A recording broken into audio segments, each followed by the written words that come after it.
Is the world on the brink of World War III? We find ourselves in unsettling times, where the global political landscape is as volatile as ever. It's a world poised on the edge, teetering between peace and a potential third world war. The Middle East, a region known for its rich history, cultural diversity, and unfortunately its conflicts, is once again at the center of global tension. The assassination of Hamas leader Ismail Haniyeh in Iran and Hezbollah commander Fuad Shukr in Lebanon have sent shockwaves across the region and beyond.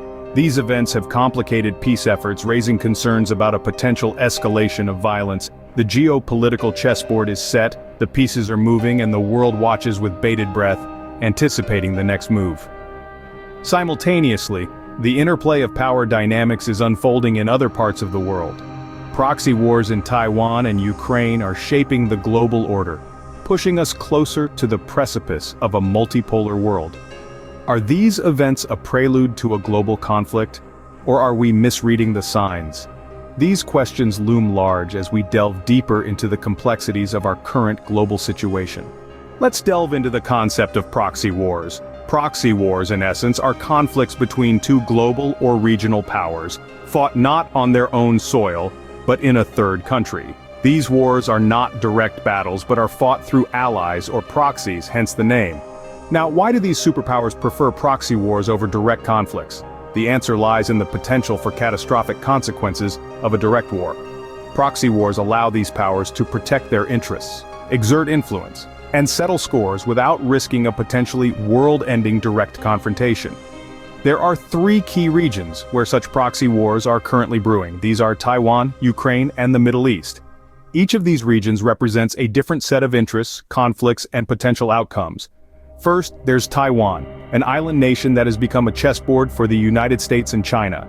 As China pushes for reunification, the United States supports Taiwan's independence, creating a volatile situation that could escalate at any moment. Next, we move to Ukraine. Here, the tensions between Russia and the West are playing out. With Russia gaining momentum, a negotiated settlement favoring Russia seems likely, but the situation remains fluid and fraught with danger. Lastly, we arrive at the Middle East. This region has long been a battleground for proxy wars, with numerous global and regional powers involved. The latest tensions following the assassination of Hamas and Hezbollah leaders have only added fuel to the fire. These proxy wars are not isolated events, they are part of a broader shift in the global order.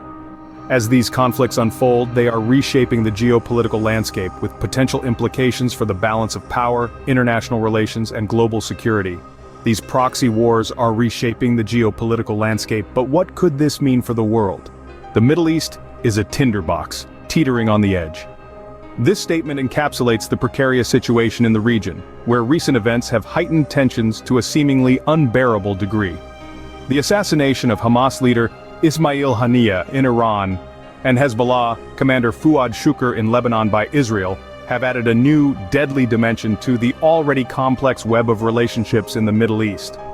These assassinations have not only complicated peace efforts but have also raised concerns about potential escalation. The Middle East as we know it is a mosaic of different nations, cultures, religions, and political ideologies. Each event, no matter how seemingly isolated, can have a ripple effect across the region, affecting relationships and alliances in unpredictable ways. The assassination of these key figures has certainly stirred the pot, making an already volatile situation even more unstable. It's like a game of Jenga, where each move could potentially bring the whole structure crashing down. Every action, every counteraction can tip the balance and ignite the tinderbox that is the Middle East. However, it's essential to understand that the Middle East is not an isolated theater. It's part of a larger global stage where power dynamics, geostrategic interests, and political ideologies are in constant flux. So, while these recent events have undoubtedly heightened tensions in the region, it's crucial to consider them within this broader context. The Middle East remains volatile, with an ongoing humanitarian crisis in Gaza and persistent security threats to Israel, but it's also a region of resilience of people who, despite the odds, continue to hope and work for peace. This resilience is a beacon of hope in an otherwise bleak landscape. So we find ourselves asking, the Middle East remains volatile, but is a global conflict truly on the horizon? As we delve deeper into this question, remember that the situation is fluid and the future, as always, remains uncertain. Is this reckless aggression or a necessary act of self-defense? In the midst of escalating tensions in the Middle East, this question reverberates through the corridors of power and across the screens of global news networks. The recent Israeli assassinations of Hezbollah and Hamas leaders have triggered a wave of criticism and condemnation, but also a fair share of support. On one hand, critics argue that these actions are indicative of an aggressive policy that flouts international law. They point out that the unilateral use of force exacerbates instability, heightening the potential for a broader conflict. Advocates for peace propose a compliance with international law and a halt to what they term as Israeli occupation. They warn of the chilling prospect of World War III and the potential use of nuclear weapons, suggesting economic boycotts and the cessation of foreign support as potential solutions. On the other hand, supporters of Israel insist that these actions are a necessary act of self-defense in a region fraught with threats. They argue that Israel has the right to protect its citizens from groups like Hamas and Hezbollah, which are often labeled as terrorist organizations. The argument here is that the Middle East is a volatile region, and Israel's actions are a response to the security threats it faces, not a provocation for wider conflict. The international law implications of these actions are a complex maze of legal, moral, and political considerations. The law of war, or international humanitarian law, which governs the conduct of hostilities, is often invoked in these discussions. However, its interpretation and application in the context of the Israeli-Palestinian conflict is controversial and contested. In the end, whether one sees these actions as reckless aggression or self-defense often depends on one's perspective. Yet, one thing is certain: the Middle East remains a tinderbox, and the actions of Israel, like those of other actors in the region, have the potential to ignite a larger conflict. Regardless of perspective, one thing is clear: the path forward is fraught with danger and uncertainty. The United States finds itself in a pivotal role in these unfolding events. As the world watches the Middle East, the actions, or in some cases, inactions, of the United States are under scrutiny. Kamala Harris, the current administration's figurehead, has been criticized for a perceived lack of engagement with this escalating conflict. Political activist Jill Stein is among the voices calling for a more proactive stance. Stein's criticism goes beyond mere fault-finding. She suggests concrete steps that could be taken towards mitigating the situation. Key among these is a call for an economic boycott, a move that would aim to exert pressure and bring about a change in policy. Stein also advocates for a cessation of U.S. support, a move that would undoubtedly send a strong message, but also one that would have complex ramifications.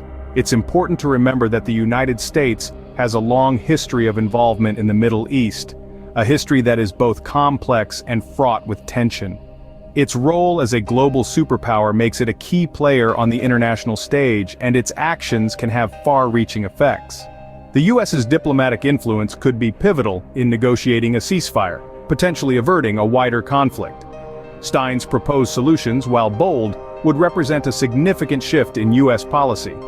Such a change could have profound implications not just for the Middle East, but for the global balance of power. It's a delicate game of diplomacy, strategy, and power politics.